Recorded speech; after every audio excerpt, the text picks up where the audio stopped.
ಈಗ FD ಅವರು already 114 ಕೋಟಿ ರಿಲೀಸ್ ಮಾಡಿದ್ದಾರೆ ಇನ್ಫ್ರಾದು. ಈಗ ಇನ್ಫ್ರಾ ಆಗ್ಬೇಕು ತಾನೆ ಮನೆಗಳು ಕೊಡಬೇಕಾದ್ರೆ ಈ ಬೆನಿಫಿಷರಿ ಪೇಮೆಂಟ್ ನಾವು ಕಾಂಟ್ರಾಕ್ಟರ್ಗಳು ಕಂಡೀಷನ್ ಹಾಕಿದ್ದೀವಿ, ದುಡ್ಡು ನಾವು ಕಂಪ್ಲೀಟ್ ಮಾಡಿದ್ರೆ ನಾವು ಕೊಡ್ತೀವಿ ಅಂತ ಹೇಳ್ಬಿಟ್ಟು ಹೇಳಿದ್ದೀವಿ. 900 ಕೋಟಿ ಕೊಡಬೇಕಾಗಿದೆ. ಈ ಮನೆಗಳು ನವೆಂಬರಲ್ಲಿ 29ನೇ ತಾರೀಕು ಮಾನ್ಯ ಮುಖ್ಯಮಂತ್ರಿಗಳು ಡೇಟ್ ಕೊಟ್ಟಿದ್ದಾರೆ. ಆ ಮನೆಗಳು ಕಂಪ್ಲೀಟ್ ಆದಮೇಲೆ ಆ ದುಡ್ಡನ್ನು ಅವರಿಗೆ ಒಂದು ವಾರದಲ್ಲಿ ದುಡ್ಡನ್ನು ಕೊಡಬೇಕು. ಇಲ್ಲ, ಬಾಲರಾಜ್ ಅವ್ರನ್ನ ಇಲ್ಲ ಈಗ ಬಾಲರಾಜ್ ಅವರು ಆ ಬೋರ್ಡಲ್ಲೇ ಇದ್ದವರು, AE ಆಗಿ AEE ಆಗಿ ಚೀಫ್ ಇಂಜಿನಿಯರ್ ಆಗಿ ಕೆಲಸ ಮಾಡಿದ್ರು. ಸ್ವಲ್ಪ ಈ ಮನೆಗಳು ಕಂಪ್ಲೀಟ್ ಆಗ್ಬೇಕಂತ ಕಾರಣಕ್ಕೆ ಏನು ಮಾಡಿದೆ, 1 ವರ್ಷ ಮನೆ ಮುಖ್ಯಮಂತ್ರಿಗಳು ಅಥವಾ ಎಕ್ಸ್ಟೆಂಡ್ ಮಾಡಿದೆ. ಈ ವಾರದಲ್ಲಿ ಅವ್ರು ತೆಗಿತಾ ಇದ್ವಿ ಬಾಲರಾಜನ್ನ. 1 ವರ್ಷ ಕಂಪ್ಲೀಟ್ ಆಯಿತು, ಮೋಸ್ಟ್ ಪ್ರಾಬ್ಲಿ ಈ ವಾರ ಕಂಪ್ಲೀಟ್. ಏನಕ್ಕೆ ಇಲ್ಲ ಇರ್ಬೋದು, ಅದಕ್ಕೆ ನನಗೇನಾಗಿದೆ ಈ ಮನೆಗಳು ಕೊಡಬೇಕಾಗಿತ್ತು. ನಾನು ಈ ಮನೆಗಳು ಮಾಹಿತಿ ಅವ್ರ 100% ಮಾಹಿತಿ ಬಾಲರಾಜ್ ತವ ಇತ್ತು. ಆ ಬೋರ್ಡಲ್ಲಿ ಅವ್ರು ಇದ್ದಿದ್ದು ಒಂದು ಬೋರ್ಡ್, ಇದು ಸ್ಲಮ್ ಬೋರ್ಡು.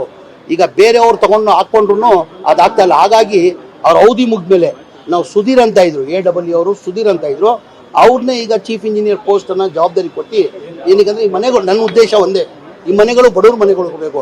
ಜನ ಬೀದಿದಲ್ಲಿದ್ದಾರೆ ಸರ್, ಈ ಮನೆಗಳು ಕೊಡಬೇಕು ಕಾರಣಕ್ಕೇನೆ ಅವ್ರು ಇಟ್ಕೊಂಡಿದ್ದೆ. ಅವ್ರು 1 ವರ್ಷ ಅವಧಿ ಆಯಿತು, ಅದು ಮುಗಿತಾ ಇದೆ. ಈ ವಾರದಲ್ಲಿ ಡಿಸೆಂಬರ್ ಒಳಗಡೆ ಏನಾದ್ರು ಇದು ಬಾಕಿ ಕೊಟ್ಟಿಲ್ಲ ಅಂತ ಹೇಳಿದ್ರೆ ಎಷ್ಟು ಕಮಿಷನ್ ತಗೊಂತಾ ಇದಾರೆ ಅನ್ನೋದನ್ನ ಈಗ ಏನಾಗಿದೆ, ಈಗ ಸೀನಿಯಾರಿಟಿ ವೈಸಲ್ಲಿ ಈಗ PWD ಇರಲಿ, BBMP ಇರಲಿ, ನನ್ನ ಇಲಾಖೆದಿರಲಿ, ಈಗ ನನ್ನ ಇಲಾಖೆದು ಯಾರನ್ನ ನಾನು ನಿಮ್ಮ ಬಗ್ಗೆ ನಮ್ಮ ಇಲಾಖೆ ಬಗ್ಗೆ ಯಾರನ್ನ ಬಂದು ಹೇಳಿದಾರ, ದೂರು ಕೊಟ್ಟಿದ್ದಾರಾ ಈ ಥರ ನಮ್ಮ ಪೇಮೆಂಟ್ ಇತ್ತಿಂದ. ಈಗ ನಮ್ಮಲ್ಲಿ ಕಾಂಟ್ರಾಕ್ಟರ್ ಎಲ್ಲ ಖುಷಿಯಾಗಿದ್ದಾರೆ. ಏನಿಗಿರೋದು ಬೆನಿಫಿಷರಿ ಕೊಡ್ತಾ ಇಲ್ಲ ಪಾಪ, ಅವ್ರು ಸಿಗ್ತಾ ಇಲ್ಲ ದುಡ್ಡು. ಏನಕ್ಕಂದ್ರೆ ಆಲ್ಮೋಸ್ಟ್ ಹೇಳ್ದಲ್ಲ 80% ಕಂಪ್ಲೀಟ್ ಮಾಡಿಬಿಟ್ಟಿದ್ರು. ಈಗ ನಾವು ಕೊಡ್ತಾ ಇದ್ದೀವಿ. ಹಾಗಾಗಿ ಈಗ PWDದಲ್ಲಿ ಭಾಳಷ್ಟು ವರ್ಕ್ಗಳು ನಡೀತಾ ಇದೆ. ಆ ಸೀನಿಯಾರಿಟಿ ವೈಸ್ ನೋಡಿ ಕೊಡ್ತಾ ಇದ್ದಾರೆ.